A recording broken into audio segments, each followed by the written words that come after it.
কেউ কিছু কি লিখছো নাকি?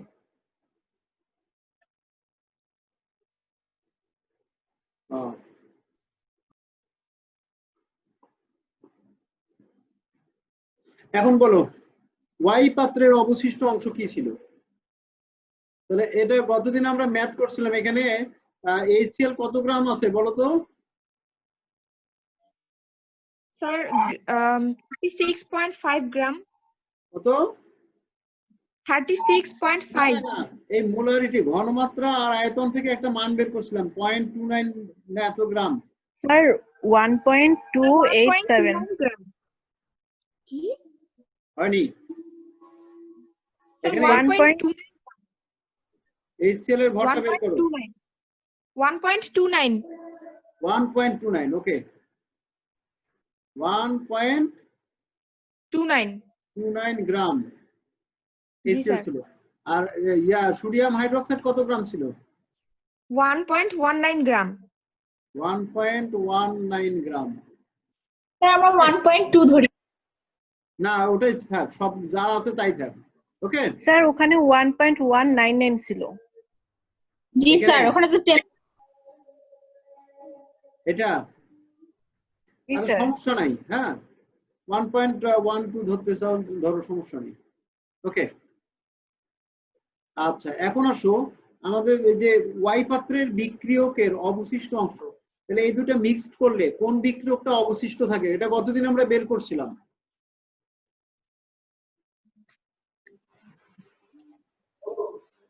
মনে আছে তোমাদের? স্যার HCl অবশিষ্ট থাকে। কতটুকু অবশিষ্ট থাকে? স্যার বিয়োগ যদি করি তাহলে 0.195। আচ্ছা আরেকবার আমরা কাজটা করি, যে এখানে দেখা যাচ্ছে যে HCl প্লাস সোডিয়াম হাইড্রোক্সাইড যদি বিক্রিয়া করে তাহলে কি উৎপন্ন হয়? সোডিয়াম ক্লোরাইড লবণ প্লাস কি পানি। এখন এখানে মনে করো 36.5 গ্রাম HCl এর সাথে বিক্রিয়া করে কত গ্রাম? 40 গ্রাম সোডিয়াম হাইড্রোক্সাইড। তাহলে লিমিটিং বিক্রিয়ক ছিল আমাদের কি সোডিয়াম হাইড্রোক্সাইড, আমরা এটা বের করছিলাম না? জি স্যার। জি স্যার। সোডিয়াম হাইড্রোক্সাইড 40 গ্রাম এর সাথে বিক্রিয়া করে কত গ্রাম? 36.5 গ্রাম HCl বিক্রিয়া করে। আচ্ছা অতএব সোডিয়াম হাইড্রোক্সাইড যদি 1.2 গ্রাম হয় নেওয়া হয়, তাহলে বিক্রিয়া করবে কত গ্রাম? 36.5 গুণন 1.2 ডিভাইডেড বাই 40 কত আসে? এটা ক্যালকুলেশন করে মানটা বলো। স্যার 1.095। 1.095 গ্রাম HCl বিক্রিয়া করবে। তাহলে HCl ছিল কত এখানে? কত গ্রাম? 1.29 গ্রাম। তাহলে সোডিয়াম হাইড্রোক্সাইড দ্বারা প্রশমিত হওয়ার পর HCl অবশিষ্ট থাকবে কত গ্রাম? এটার থেকে এটা বিয়োগ করলে হবে না? জি স্যার। জি। ওকে আমরা নিচের অংশটা মুছাই দিই।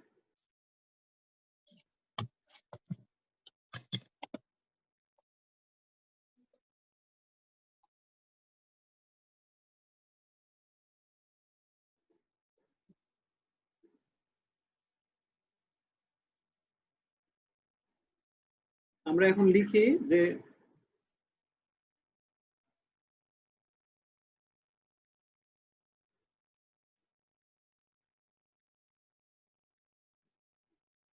HCl অবশিষ্ট সোডিয়াম হাইড্রোক্সাইড দ্বারা প্রশমনের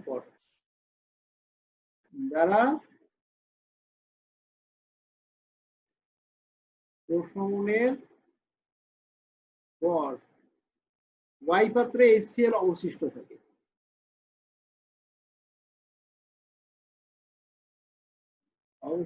থাকে। লিখে নাও তোমরা 1.29 মাইনাস 0.095 গ্রাম কত আসে? ক্যালকুলেশন করে মানটা বলো। স্যার ওটা তো 1.095 ছিল। জি স্যার।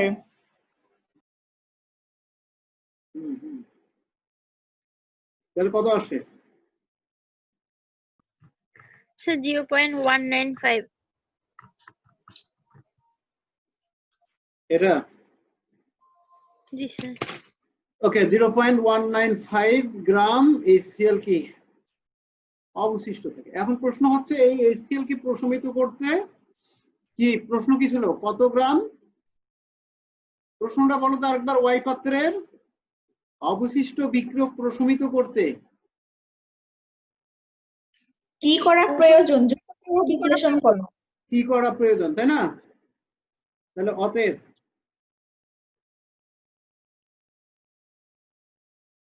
অবশিষ্ট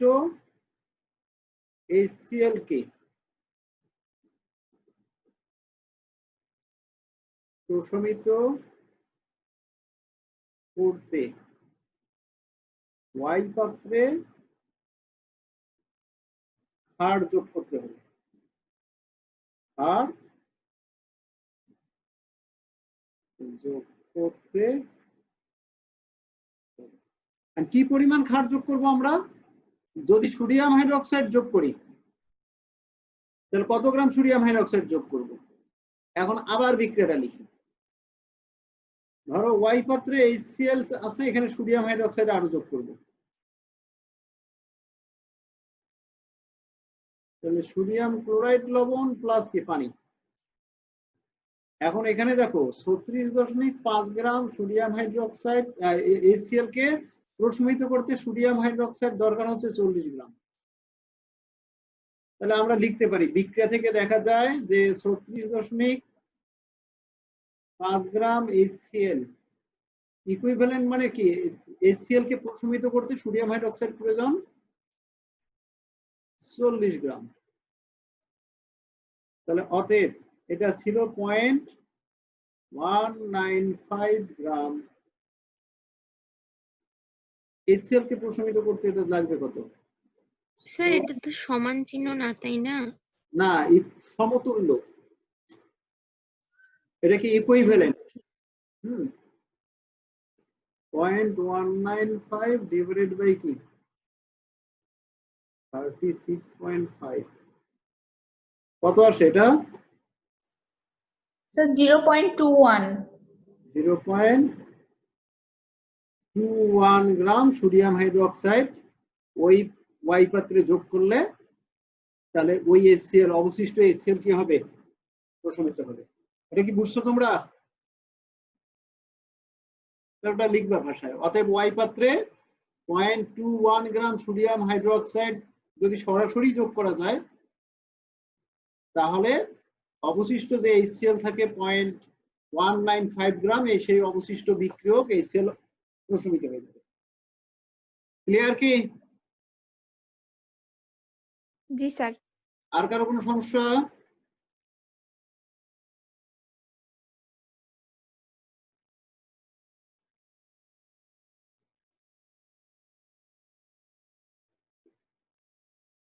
তো আমরা গতদিন এটা একটু পড়ে নিছি যে অ্যানালার কি, অ্যানালার গেট পদার্থ কি।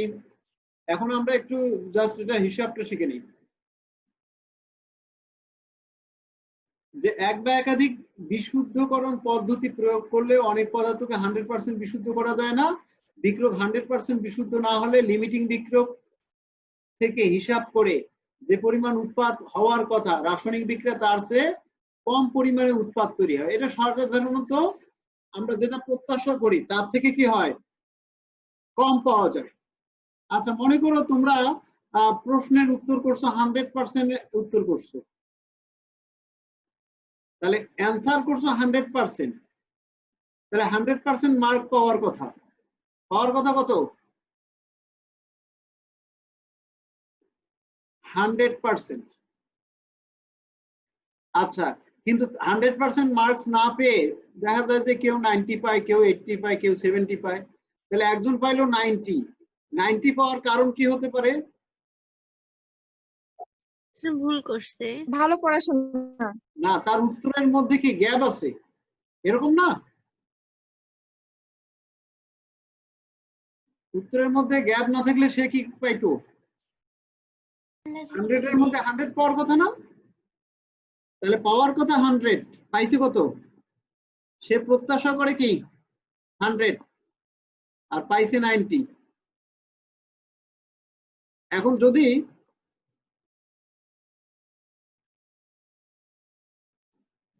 এটা 100-র মধ্যে না হয়ে অন্যভাবে হইতো, যে মনে করো আমাদের উৎপাদ পাওয়ার কথা 50 গ্রাম, পাইছি 40 গ্রাম, তাহলে এই যে 50-এর মধ্যে পাচ্ছি 40, 50-এর মধ্যে পাচ্ছি কত 40, তাহলে 100-র মধ্যে কত পাবো? 40 গুণন 100 ভাগ 50। তাহলে এটা কি 100-র মধ্যে হিসাব করলে 80 দাঁড়াচ্ছে। তাহলে ওর উৎপাদের শতকরা পরিমাণটা পাওয়ার কথা ছিল কত? 50-এর মধ্যে যদি 40 পাই, উৎপাদের শতকরা পরিমাণ আসে 80%। এখন এই 80% পাওয়া গেল কেন? উৎপাদ 80% কেন পাওয়া যাচ্ছে? তার কারণ হিসাবে কি বলা যায়?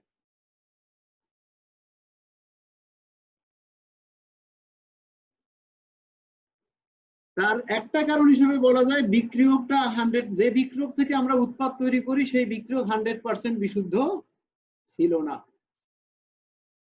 বিক্রিয়ক 100% বিশুদ্ধ না হলে উৎপাদ 100% পাওয়া যাবে না, এটা একটা কারণ। এটা কি বুঝছো? আচ্ছা, আরেকটা কারণ হতে পারে যান্ত্রিক ত্রুটি হতে পারে। যান্ত্রিক ত্রুটি, মনে করো আমরা এক পাত্র থেকে আরেক পাত্রে গ্যাসীয় উৎপাদকে নিয়ে যাচ্ছি, যে ক্যালসিয়াম কার্বনেটকে বিযোজিত করে ক্যালসিয়াম কার্বনেট থেকে আমরা যে কার্বন ডাই অক্সাইড গ্যাস পাওয়ার কথা, সেই কার্বন ডাই অক্সাইড গ্যাস যখন এই পাত্রে আসতেছে, আসার পথে কিছু কি হয়ে যাবে, নষ্ট হয়ে যেতে পারে বা বিক্রিয়ার পাত্র থেকে কোনোভাবে বের হয়ে যেতে পারে। তখন যে পরিমাণ কার্বন ডাই অক্সাইড পাওয়ার কথা ওই পরিমাণ পাবো না। মনে করো 100 গ্রাম ক্যালসিয়াম কার্বনেট থেকে কার্বন ডাই অক্সাইড পাওয়ার কথা কত? 44 গ্রাম। 100 গ্রাম ক্যালসিয়াম কার্বনেট থেকে কার্বন ডাই অক্সাইড পাওয়ার কথা 44 গ্রাম। এখন 44 গ্রাম কার্বন ডাই অক্সাইড না পেয়ে আমরা পেয়ে গেছি মনে করো 38 গ্রাম। তাহলে উৎপাদের শতকরা পরিমাণটা কিভাবে হিসাব করা হয় বলো?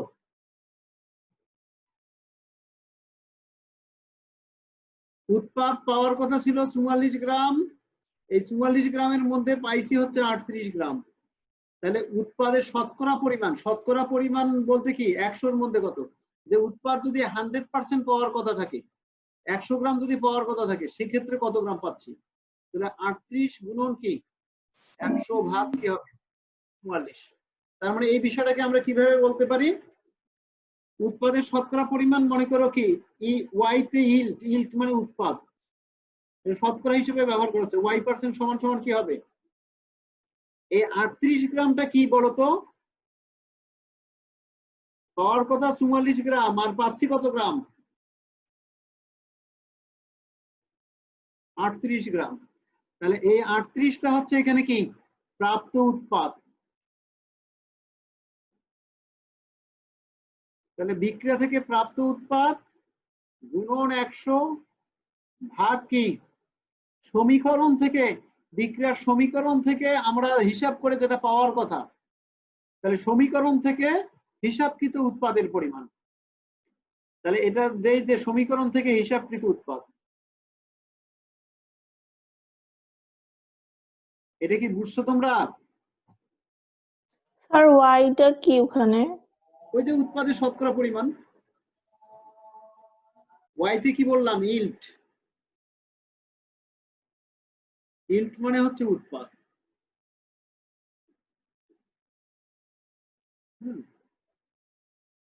আচ্ছা,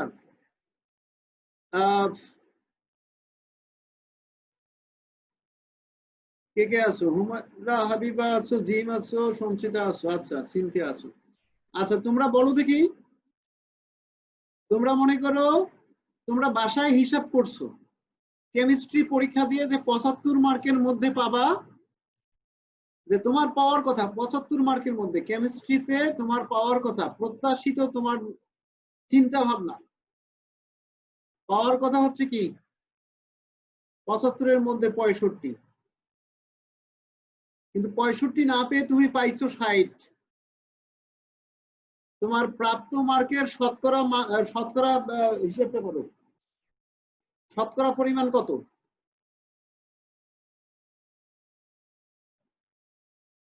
পঁচাত্তরের মধ্যে 65। হ্যাঁ পাইছো 75 এর মধ্যে। মনে করো কেমিস্ট্রি পরীক্ষায় তোমার পাওয়ার কথা ছিল কত? 65, পাইছো 60।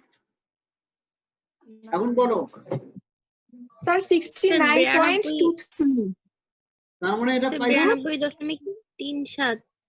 আচ্ছা পাওয়ার কথা ছিল 65, পাইছো কি 60। তাহলে এটা 65 এর মধ্যে পাইছো 60, তাহলে 100 এর মধ্যে সেটা কত হবে সেটা বের করতে হবে।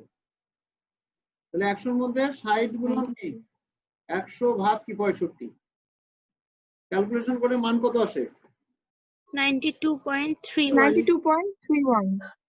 এই বিষয়টা কি বুঝছো? যদি এটা বুঝো তাহলে উৎপাদের শতকরা পরিমাণ বোঝা সহজ হবে।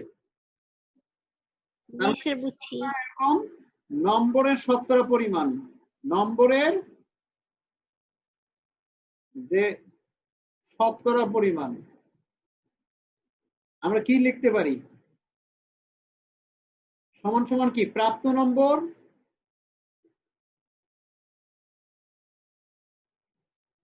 গুণন কি 100 ভাগ কি হবে প্রত্যাশিত নম্বর, না?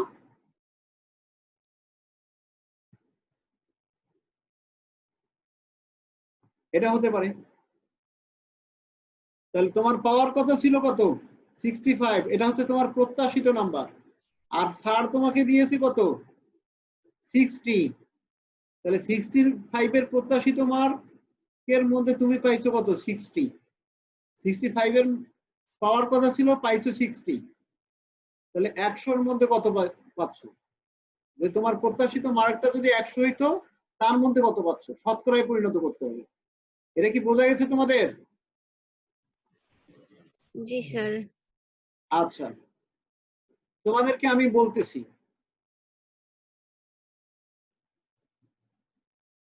90 গ্রাম ক্যালসিয়াম কার্বনেট চুনাপাথর, 90 গ্রাম ক্যালসিয়াম কার্বনেট, 90 গ্রাম ক্যালসিয়াম কার্বনেট থেকে প্রাপ্ত চুনের পরিমাণ, প্রাপ্ত চুনের পরিমাণ, প্রাপ্ত চুনের পরিমাণ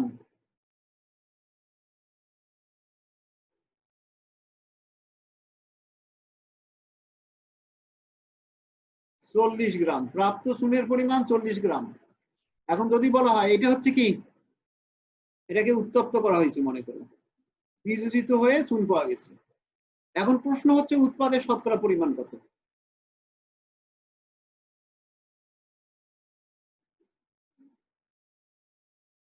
স্যার 44.44। উৎপাদের শতকরা পরিমাণ কত? কত আসে তোমাদের? স্যার 44.44। হয় নাই। কেন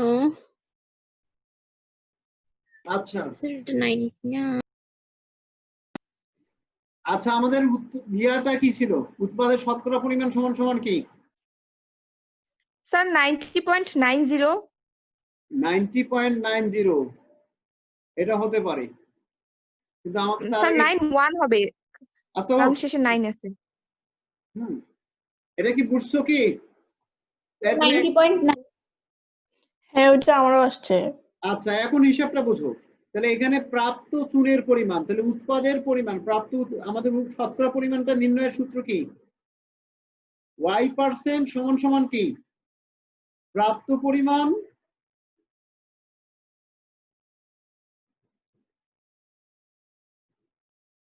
গুণন 100 ভাগ কি সমীকরণ থেকে হিসাবকৃত উৎপাদের পরিমাণ। তাহলে হিসাবকৃত সংক্ষেপে আমি লিখতেছি হিসাবকৃত পরিমাণ। আচ্ছা এখানে হিসাবকৃত পরিমাণ বলতে কোনটা বোঝায়? স্যার 90 গ্রাম না? না তাহলে এই জায়গাটা ও, আমাদের এই যে 40 গ্রামটা হচ্ছে প্রাপ্ত পরিমাণ। হুম, তাহলে y% সমান সমান হচ্ছে কি 40 গুণন 100। তোমাদের ভুল হচ্ছে তাহলে এই যে হিসাবকৃত পরিমাণে। হিসাবকৃত পরিমাণ মানে কি? এটা কার ভর বলো তো? চুনের calcium oxide.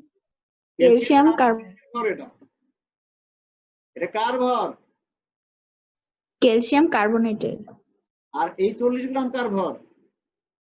Calcium carbon. Oxide. Calcium calcium oxide. অক্সাইডের ভর। এটা মাথায় চুনের। রাখবা, প্রাপ্ত পরিমাণ আর হিসাবকৃত পরিমাণটা একই বস্তুর পরিমাণ। এই প্রাপ্ত উৎপাদের পরিমাণ, এটা কি উৎপাদের পরিমাণ না? আর হিসাবকৃত জি উৎপাদের স্যার। দুইটা একই জিনিস। এখানে এই 40 গ্রাম আর 90 গ্রাম কি একই জিনিসের ভর না আলাদা আলাদা বস্তুর ভর? স্যার আলাদা আলাদা। কিন্তু আমাদের হতে হবে কি একই বস্তুর ভর না? জি স্যার, ওটাকে ক্যালসিয়াম তাহলে অক্সাইড। এইটা এখন হইছে রাসায়নিক বিক্রিয়ার সমীকরণ থেকে হিসাবকৃত উৎপাদের পরিমাণ, এটা আমাদেরকে বের করতে হবে আগে। এখন বুঝো তোমরা।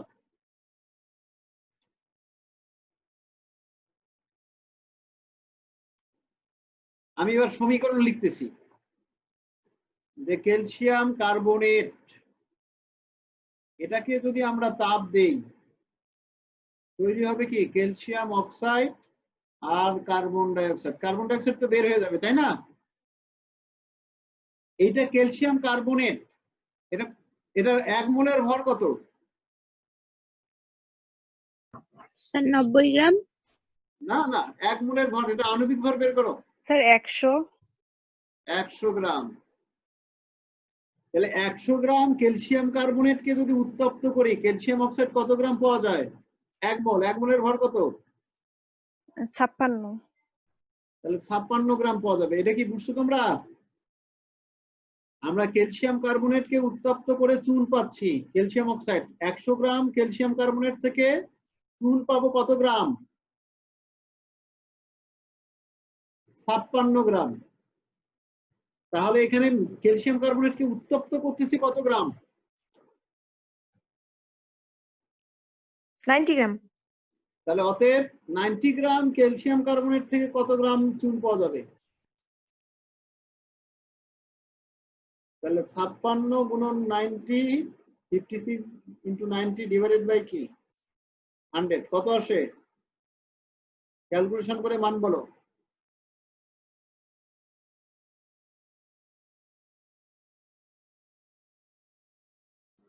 স্যার 50.4। 50.4 গ্রাম। এটা কি তোমরা আগে বের করছো? এটাই হচ্ছে রাসায়নিক বিক্রিয়ার সমীকরণ থেকে হিসাবকৃত উৎপাদের পরিমাণ। এখানে হিসাবকৃত উৎপাদ কি ক্যালসিয়াম অক্সাইড, এর হিসাবকৃত পরিমাণ না এটা? জি স্যার, তাহলে এই আমি এটা আমি তো এটা বের করি।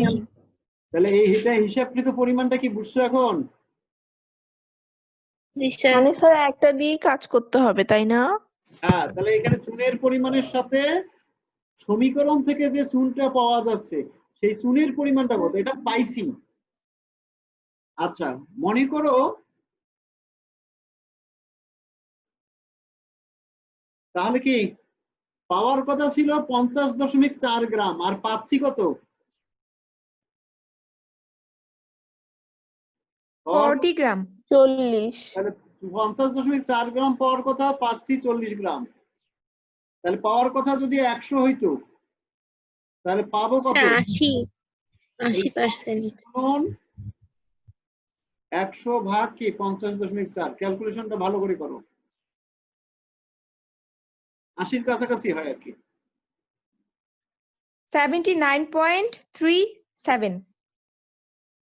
37 কি এত গ্রাম। এটা এইভাবে লিখলে গ্রাম, আলাদা করে যখন লিখবো তখন 79.37 কি পার্সেন্ট। এটা কি বুঝছো? এটাই হচ্ছে উৎপাদের শতকরা পরিমাণ। তাহলে তোমরা আগে যেটা করছো এটাও ভুল। এখন কি তোমরা এই বিষয়টা ক্লিয়ার কি? জি স্যার, মোটামুটি। আচ্ছা, এখন Yes. প্রশ্ন হচ্ছে যে আমার 90 গ্রাম থেকে চুন উৎপন্ন হওয়ার কথা 50.4 গ্রাম, তাহলে 50.4 গ্রাম না পেয়ে আমি 40 গ্রাম কেন পাইলাম? উত্তর কি? স্যার হয়তো ওই যে যান্ত্রিক ত্রুটি। যান্ত্রিক ত্রুটি। আচ্ছা আর এটা মানে বিক্রিয়কে ভেজাল। হ্যাঁ, বিক্রিয়কে ভেজাল থাকতে পারে। যে এই ক্যালসিয়াম কার্বনেটের মধ্যে এটা 100% বিশুদ্ধ চুনাপাথর নয়, 100% বিশুদ্ধ চুনাপাথর বা মার্বেল পাথর নয়। তার মানে এখানে চুনাপাথরের সাথে কি ক্যালসিয়াম কার্বনেট ছাড়াও অন্য কোনো পদার্থ ভেজাল হিসেবে ছিল, যার কারণে এখান থেকে যে চুনটা আমরা পাইছি সেটা 50.4 গ্রাম হয়নি। বোঝা গেছে? আচ্ছা এখন শোনো, মনে করো বাজার থেকে আমরা চাল নিয়ে আসলাম,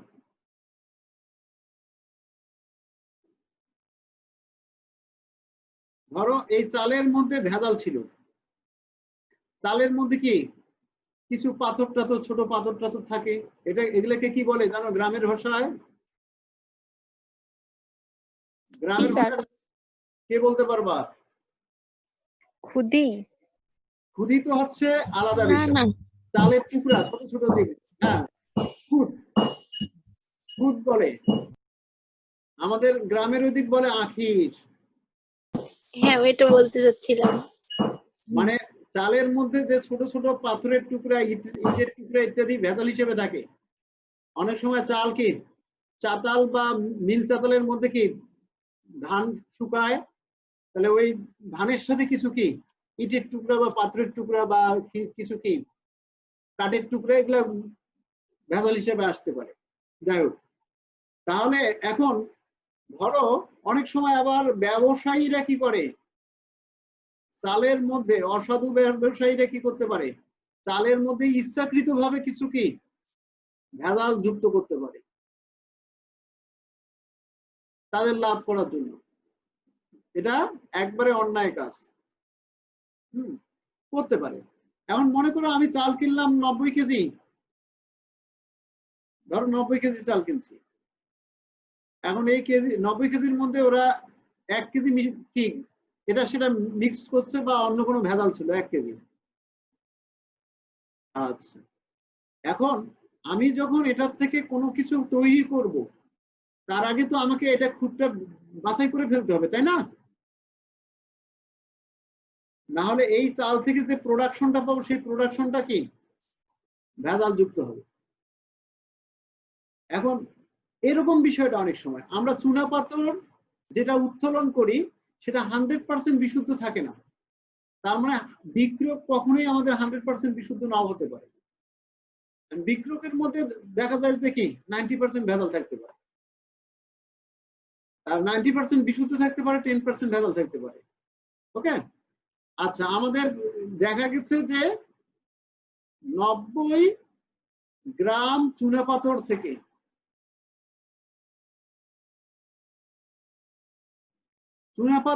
আমরা 40 গ্রাম চুন পাইছি। এখন যদি বলা হয় এই চুনাপাথরে কত পার্সেন্ট ভেজাল আছে, চুনাপাথরে কত পার্সেন্ট ভেজাল আছে, প্রশ্নটা কি বুঝছো? স্যার চাল কোথায় গেল? চালের হিসাব বাদ, ওটা জাস্ট বুঝাইছি যে এই চুনাপাথরে যেমন ভেজাল আছে, চালে যেমন ভেজাল থাকতে পারে। তাহলে চুনাপাথরেও কি ভেজাল থাকতে পারে।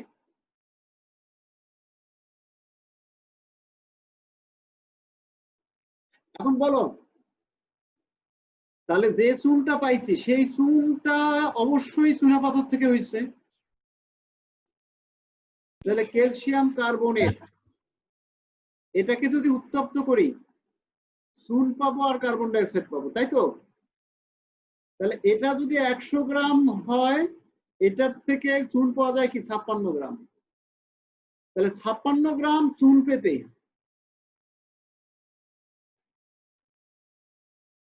বিশুদ্ধ চুনাপাথর প্রয়োজন কত? 100 গ্রাম পেতে 100 গ্রাম বিশুদ্ধ চুনাপাথর প্রয়োজন। এটা প্রয়োজন মনে করো।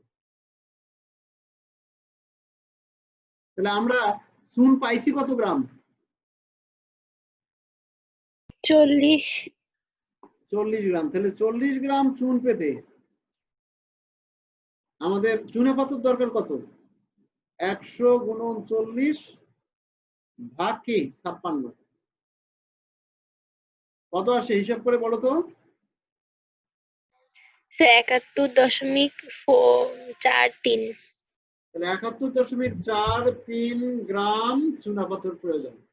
তার মানে এখানে 90 গ্রাম চুনাপাথর ছিল না। চুনাপাথর অর্থাৎ ক্যালসিয়াম কার্বনেট, এখানে ক্যালসিয়াম কার্বনেট ছিল কত গ্রাম? 71.43 গ্রাম চুনাপাথর ছিল 90 গ্রামের মধ্যে। তাহলে বাকিটা কি ছিল? ভেজাল। কত পার্সেন্ট? ভেজাল ছিল, এটা বিয়োগ করলে কি ভেজালটা পাবো? রাইট, 43 গ্রাম। বিয়োগ করো তো কত পার্সেন্ট, কত ভেজাল আসে?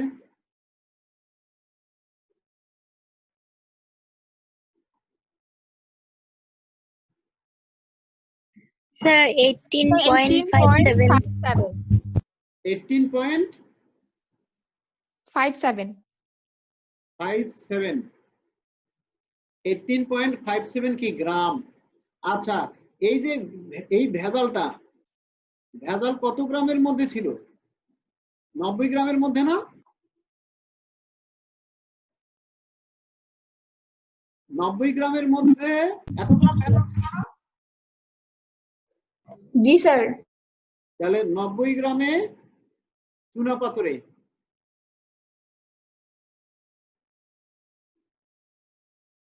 ভেজালের পরিমাণ কত? 18 পয়েন্ট কত গ্রাম? 57। জি স্যার। 57 গ্রাম। অতএব 100 গ্রামের মধ্যে ভেজাল কত বলো, বের করো তো। স্যার কারেন্ট গেছে, বাকিটা বলো। 18 স্যার পয়েন্ট 20.63 ডিভাইডেড বাই কি 100? আচ্ছা 90 কত আসে? 20.63 20.63। এটা কি এত গ্রাম গ্রাম। গ্রামের মধ্যে ভেজাল। তার মানে ওখানে ভেজালের শতকরা পরিমাণটা কত? 20.63% না? জি স্যার। ওই চুনা পাথরে ভেজালের শতকরা পরিমাণ কত? 20.63%। এই যে পার্সেন্টটা আমরা এত কষ্ট করে বের করলাম, এটা উৎপাদের শতকরা পরিমাণ দিয়েই বের হয়ে যেত। কারণ কিভাবে? উৎপাদের শতকরা পরিমাণ কত বের হয়েছিল? 79.37%। তাহলে বিক্রিয়কের বিশুদ্ধতার হার এটা, এটা বিক্রিয়কের কি বিশুদ্ধতার হার। অর্থাৎ 90 গ্রামের মধ্যে বিশুদ্ধ চুনাপাথর ছিল কত? এত পার্সেন্ট, এত পার্সেন্ট। এটা কি পার্সেন্ট আর কি। তাহলে এখানে বিক্রিয়কে যত পার্সেন্ট বিশুদ্ধ পদার্থ থাকবে, ওই বিক্রিয়ক থেকে তত পার্সেন্ট কি আসবে? উৎপাদের শতকরা পরিমাণও অত পার্সেন্ট হবে। অর্থাৎ এখানে যত পার্সেন্ট কি বিশুদ্ধ পদার্থ থাকবে উৎপাদে, উৎপাদের শতকরা পরিমাণটাও তত পার্সেন্ট হবে। এখন ভেজালের শতকরা পরিমাণ এখানে বের করো তো। উৎপাদের শতকরা পার্সেন্ট থেকে আমরা বিক্রিয়কের মধ্যে ভেজালের শতকরা পরিমাণ বের করতে পারি। তাহলে 100 থেকে এটা বিয়োগ করো, দেখো যে এটা আসবে। জি স্যার, মিলছে। আচ্ছা এখন খেয়াল করো, মানে আমি যেটা বুঝাতে চাচ্ছি, মনে করো বিক্রিয়ক রিঅ্যাকট্যান্ট আর প্রোডাক্ট, উৎপাদের শতকরা পরিমাণ, উৎপাদের শতকরা পরিমাণ যদি 80% হয়, 80%, এটার দ্বারা কি বোঝায়? উৎপাদের 20%।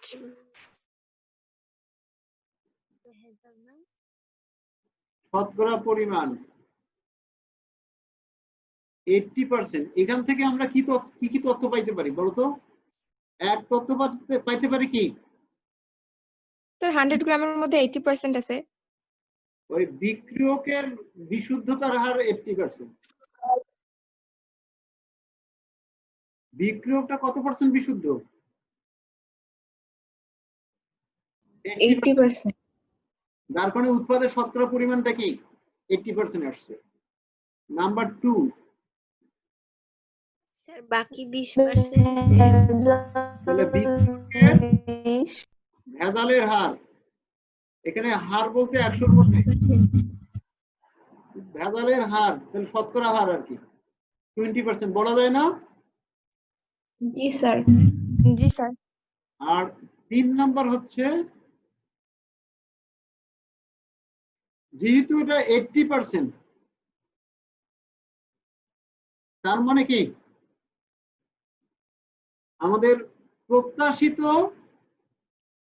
যে পরিমাণটা উৎপাদের পরিমাণ, তার থেকে উৎপাদিত প্রাপ্ত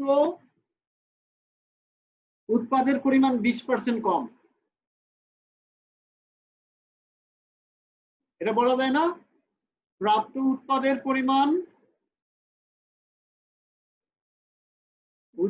পরিমাণ কি হিসাবকৃত পরিমাণ অপেক্ষা 20% কম, বা প্রত্যাশিত পরিমাণ অপেক্ষা 20% কম। প্রত্যাশিত, তোমরা লিখো না, তোমাদের মোবাইলের স্ক্রিনের উপর কিছু লিখো না। প্রত্যাশিত পরিমাণ অপেক্ষা কি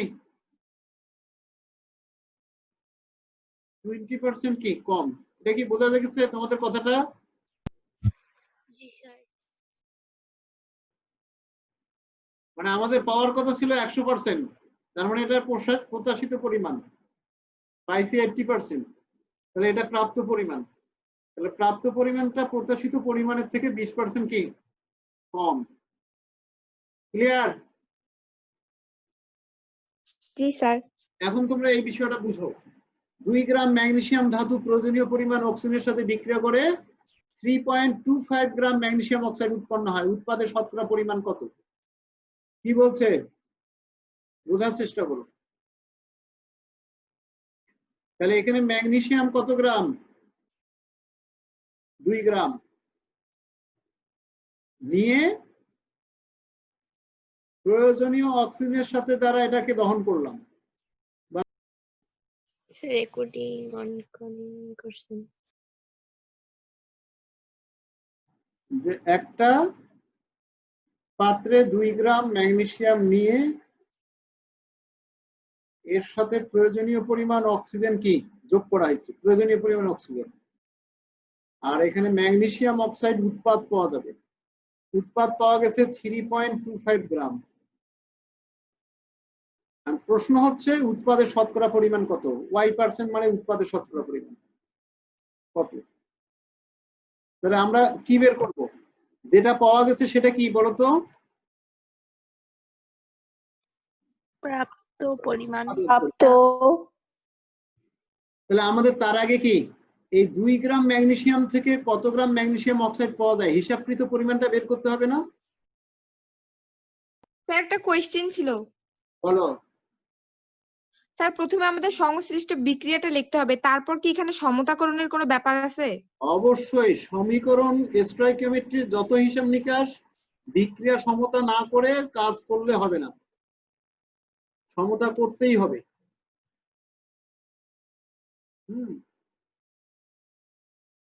আচ্ছা, তাহলে সমতা করার জন্য এখানে মনে করো হাফ সমতা হয়ে গেছে।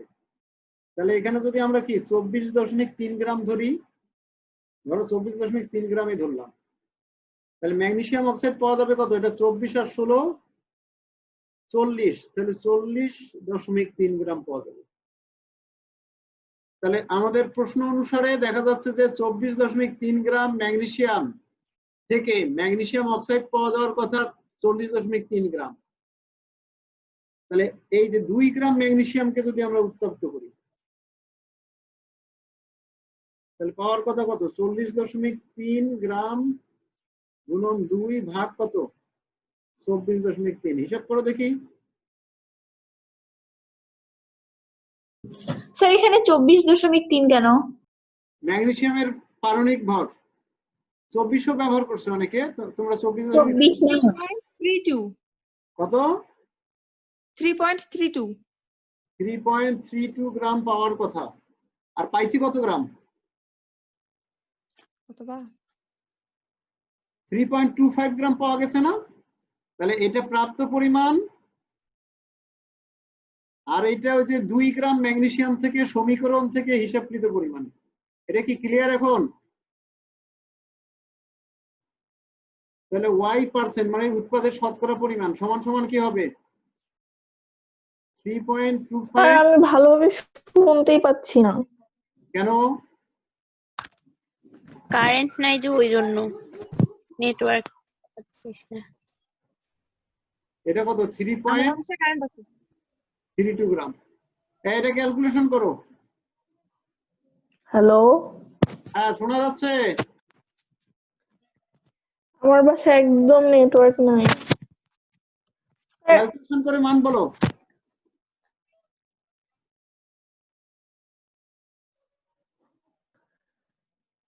স্যার ওখানে হাফ না দিয়ে এই যে উৎপাদে 2 দিলে হইতো না? হয়তো এটার সামনে 2 দেওয়া লাগতো, তাহলে এটা ক্যালকুলেশনটা সহজ হয়ে গেছে। আমাদের তো এখানে অক্সিজেনের হিসাব নিকাশের দরকার নাই। 97.89 তাহলে 97.89 এটা হচ্ছে কি উৎপাদের শতকরা পরিমাণ পার্সেন্ট, এটাই অ্যান্সার। এটা কি বুঝছো তোমরা? তাহলে 2 গ্রাম ম্যাগনেসিয়ামকে প্রয়োজনীয় অক্সিজেন দ্বারা দহন করে ম্যাগনেসিয়াম অক্সাইড আমরা পাত্রে পাইছি কত গ্রাম? 3.2 গ্রাম। আর পাওয়ার কথা ছিল হিসাব অনুসারে, হিসাব করে দেখা যায় পাওয়ার কথা ছিল 3.32 গ্রাম, 3.32 গ্রাম পাওয়ার কথা। তাহলে এটা সমীকরণ থেকে হিসাবকৃত পরিমাণ আর এটা প্রাপ্ত পরিমাণ। তাহলে আমাদের শতকরা পরিমাণটা হচ্ছে কি প্রাপ্ত পরিমাণ গুণন 100 ভাগ কি হিসাবকৃত পরিমাণ। ক্যালকুলেশন করে যেটা পাওয়া যাবে সেটা উৎপাদের শতকরা পরিমাণ। এটা কি বোঝা গেছে তোমাদের? জি স্যার। এই যে এটাই, এটা 3.3 ধরছে, আমরা 3.2 ধরছিলাম, সমস্যা নেই। আচ্ছা এটা তোমরা নিজেরাই করবা। এরকম একটা ম্যাথ আমি তোমাদেরকে কি করাইছি না? এটা এইচডব্লিউ, এর সাথে আরেকটা এইচডব্লিউ নাও। স্যার কোনটা এসডব্লিউ এটা? হ্যাঁ বইয়ের আরেকটা এইচডব্লিউ লিখে নাও।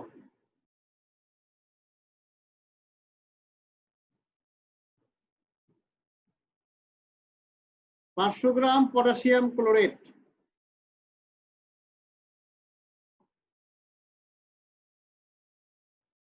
থেকে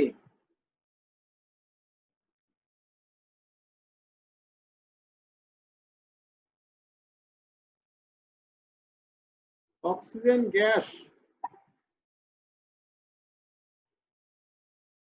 প্রমাণ অবস্থায় পাওয়া যায়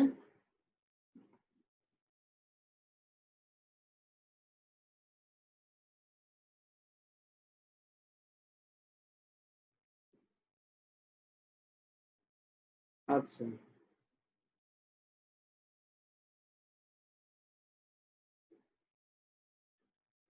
এটা হিসাব পরিমাণটা বলি। 122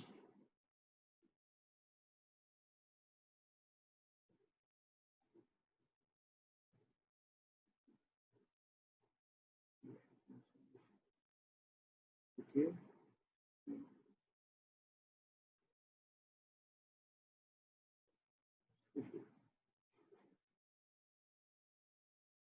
আচ্ছা এটা দিলাম 40 না 120 লিটার, 120 লিটার। এখন প্রশ্ন হচ্ছে উৎপাদের শতকরা পরিমাণ কত?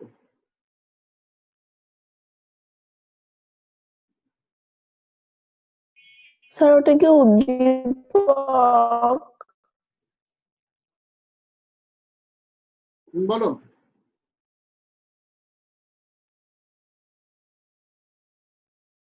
হ্যাঁ, হাবিবা, সিনথিয়া, তোমরা কি বলবো বলো? স্যার আমি তো কিছু বলবো না। সিনথিয়া বলতে চাচ্ছিল।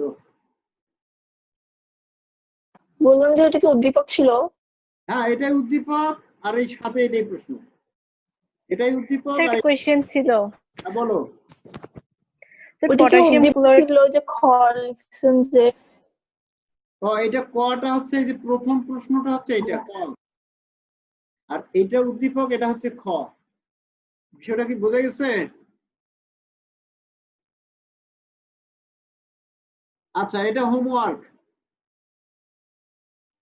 স্যার বলো। স্যার পটাশিয়াম ক্লোরাইড থেকে কি পটাশিয়াম ক্লোরাইড আর অক্সিজেন উৎপন্ন হয়? অক্সিজেন উৎপন্ন হয়, রাইট। তাহলে বিক্রিয়াটা তো জেনে গেছো সবাই, এই বিক্রিয়াগুলো জানতে হবে। তাহলে 2 পটাশিয়াম ক্লোরাইড প্লাস কি 3 অক্সিজেন গ্যাস। তাহলে প্রমাণ অবস্থা এখানে 2 মোল থেকে এটা পাওয়া যায় 3 মোল। 3 মোল গ্যাসের আয়তন লিখবো আমরা, ভর না লিখে কি আয়তনের হিসাব করব, সমীকরণ ভিত্তিক হিসাব। তাহলে এখানে দেখা যায় যে সাধারণত 245 গ্রাম থেকে এখানে আয়তন হিসেবে প্রমাণ অবস্থায় অক্সিজেনের আয়তন হবে কত? 67.2 লিটার। বাকিটা তোমরা নিজেরাই করবা। ওকে, 3 মোলের আয়তন, 3 মোলের আয়তন কত? 1 মোলের আয়তন 3 গুণন কি 22.4 লিটার, তাহলে 67.2 লিটার। ওকে, বাকিটা তোমরা বলবা। আচ্ছা, এগুলা তো কাজ দেয়াই আছে। সোডিয়াম কার্বনেট দ্রবণ প্রস্তুতি, কিভাবে এই যে কোনো নির্দিষ্ট দ্রবণ প্রস্তুত করা যায় এটার হিসাবটা দেখো। তোমাদেরকে যদি বলা হয় একটা এরকম ম্যাথ যে 0.1 মোলারিটির 250 মিলিলিটার, আচ্ছা, সোডিয়াম ক্লোরাইড দ্রবণ কিভাবে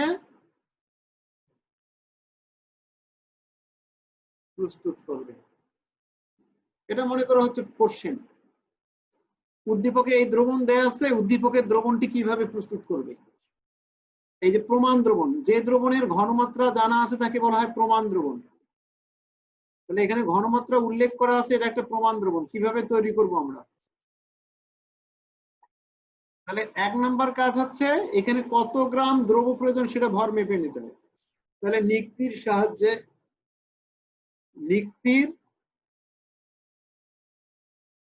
সাহায্যে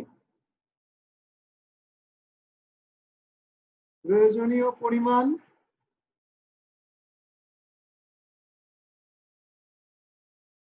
সোডিয়াম ক্লোরাইডের ভর সূক্ষ্মভাবে সতর্কতার সাথে মেপে নিতে হবে। তাহলে এখানে ডাব্লিউ সমান সমান কি S M V divided by 1000।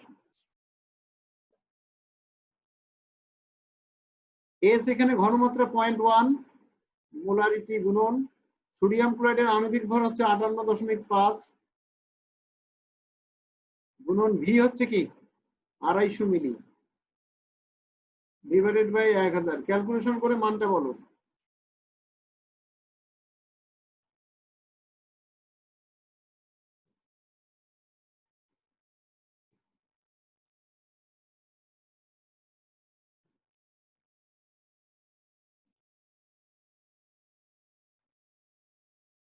Calculation করে এই শব্দ করিস না। স্যার 1.462 1.462 গ্রাম। জি এটা স্যার। আমরা লিখবো একটি নিক্তির সাহায্যে 1.462 গ্রাম সোডিয়াম ক্লোরাইড সূক্ষ্মভাবে মেপে নেব। তাহলে এটা মাপার কাজ করলাম। তাহলে এখানে হিসাবের বিষয় আছে। 2 নম্বর কাজ কি, এখানে কত মিলি দ্রবণ তৈরি করব? 250 মিলি। তাহলে একটি 250 মিলিলিটার শুষ্ক ও পরিষ্কার। আয়তনিক ফ্লাক্স, ভলিউমেট্রিক ফ্লাক্স, আয়তনিক ফ্লাক্স নিয়ে তাতে কি করব, এই যে 1.462 গ্রাম সোডিয়াম ক্লোরাইড যেটা পরিমাপকৃত ঢেলে নেব, ঢেলে নিব। 2 নম্বর কাজ শেষ। 3 নম্বর কাজ কি, এতে অল্প পরিমাণ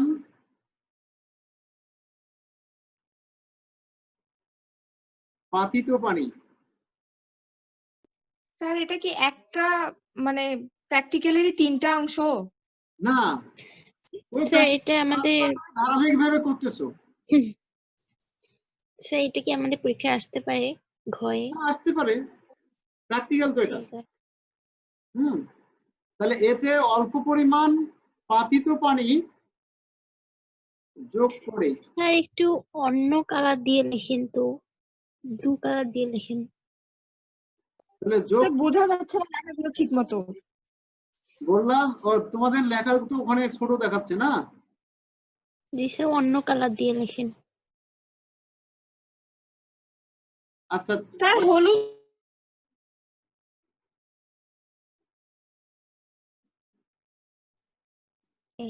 স্যার এবার ঠিক আছে।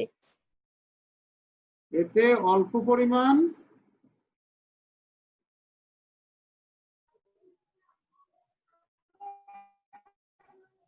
পাতিত পানি যোগ করে লবণকে দ্রবীভূত করে নেই। আচ্ছা, পরে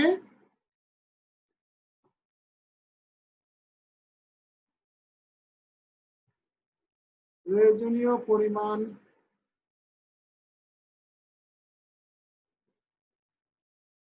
ওই পানি, পাতিত পানি যোগ করে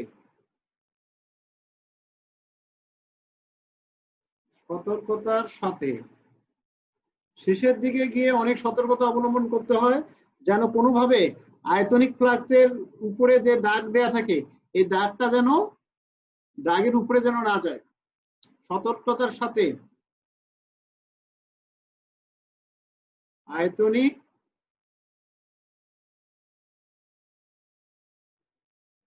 ফ্লাক্সের দাগ পর্যন্ত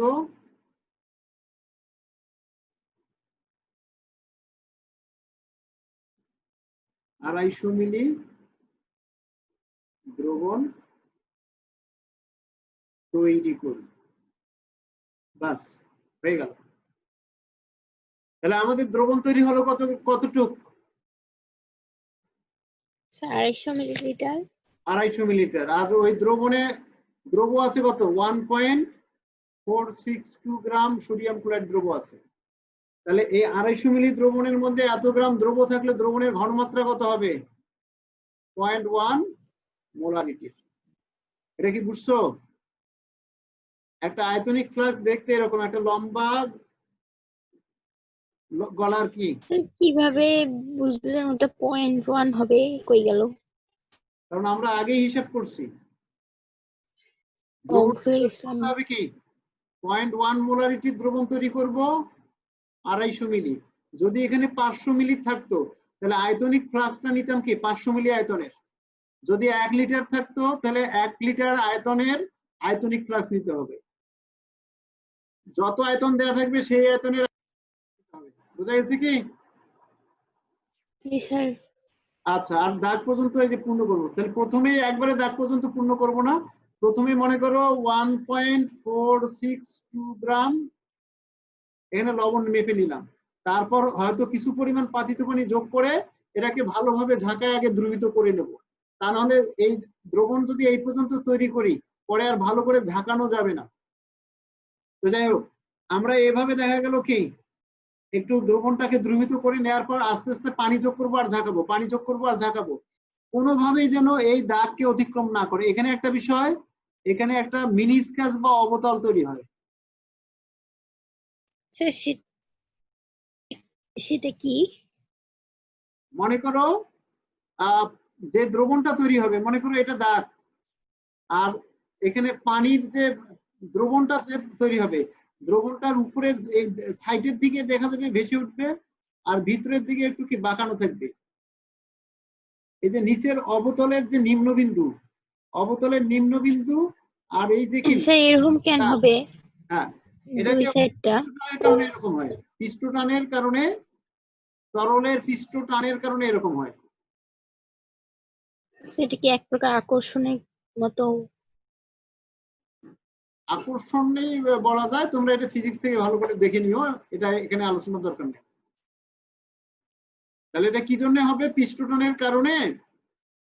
এই পৃষ্ঠটানের কারণে পানি কি তরল পদার্থের ফোঁটা তৈরি হয়। কি তৈরি হয়? ফোঁটা তৈরি হয়। তাহলে এটা ফিজিক্সের টার্ম। ওকে, তাহলে এখানে পৃষ্ঠটানের কারণে এরকম তৈরি হবে। আবার কিছু কিছু পদার্থের ক্ষেত্রে এরকম হতে পারে।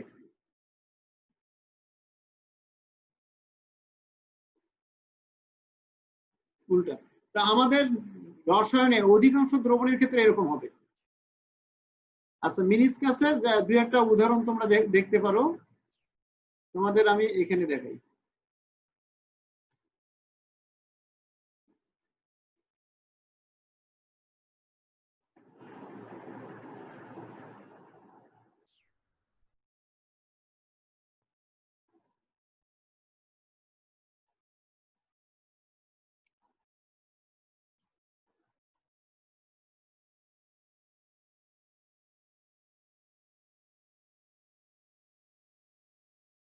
এই যে দেখো, এই যে দুই প্রকার মিনিস্কাস দেখানো হচ্ছে এখানে। এটা কি বুঝছো তোমরা?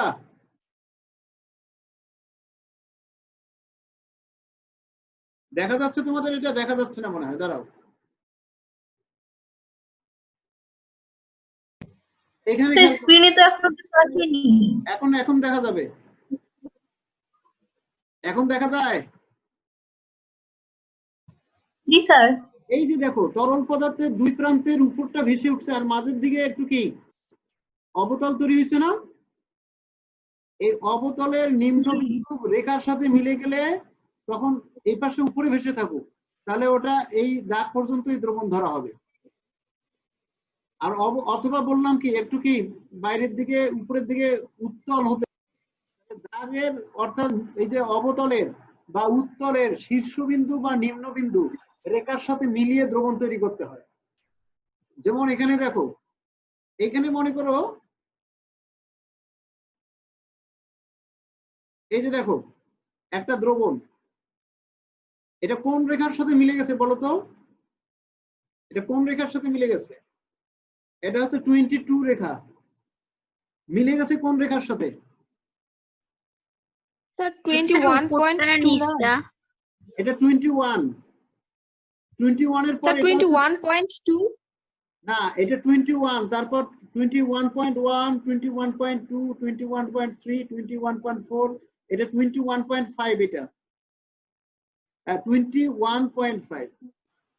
তো স্যার 21 পয়েন্ট তো স্যার 7 এর সাথে মিলে গেছে না? রাইট, 7 এর সাথে মিলে জি স্যার গেছে। 7 হবে। তাহলে 7 হবে। এই পাশে দেখা যাচ্ছে তরল পদার্থ আবার কি উপরেও উঠে গেছে না?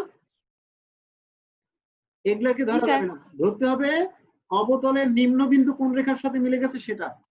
এটা কি কি বুঝছো? আর এটাকেই বলা হয় অবতল বা মিনিস্কাস। স্যার একটা কথা ছিল। বলো। স্যার এটা তো পৃষ্ঠটানের কারণে হচ্ছে নিচটা হচ্ছে মানে কি নিচে আছে আর দুই দিকে হচ্ছে বেশি আছে পানি, তাই না? হ্যাঁ, কিন্তু স্যার যখন হচ্ছে মানে যে আপনি যে শীর্ষ তলটা বলতেছেন ওটা যখন উপরের দিকে থাকবে ওটা কোন কারণে থাকে? ওইটাই পৃষ্ঠটানের কারণে থাকে।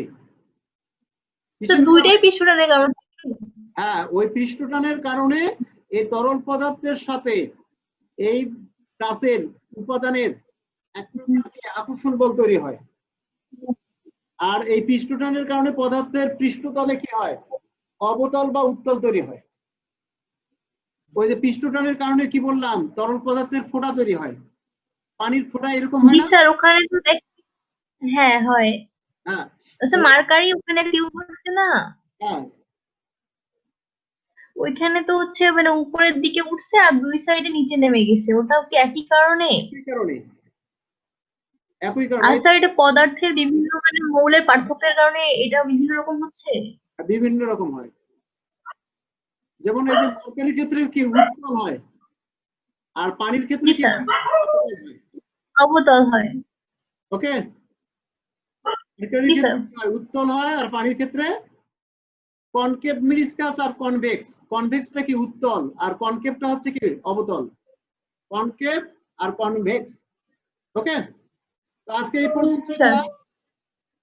আমাদের এই চ্যাপ্টারে যদি আর কোনো সমস্যা নাই, তোমরা অনুশীলনীর যে ইয়াগুলো আছে, কোশ্চেন গুলো আছে, আরেকটা বিষয় আছে কি, এই যে এটা হচ্ছে কি প্রথমে এই যে দ্রবণ প্রস্তুতি, প্রমাণ দ্রবণ প্রস্তুতি, প্রস্তুতির ইয়াগুলো তোমরা পড়ে নিবা, এই যে সতর্কতা কি কি আছে এগুলো দেখে নিবা। আর তুতের ক্লাস পানির শতকরা পরিমাণ নির্ণয়, এটাও দেখে নিবা, নেক্সট দিন প্রয়োজনে আলোচনা করব। আর এমসিকিউ এবং সিকিউ গুলো দেখবা। তোমরা হচ্ছে সিকিউ 2 এটা লিখে আমাকে পাঠাবা, এটা হোমওয়ার্ক। সিকিউ 2 তোমাদের জন্য হোমওয়ার্ক। ওকে ঠিক আছে ওকে, ভালো থেকো সবাই। স্যার, আসসালামু আলাইকুম। আসসালামু আলাইকুম।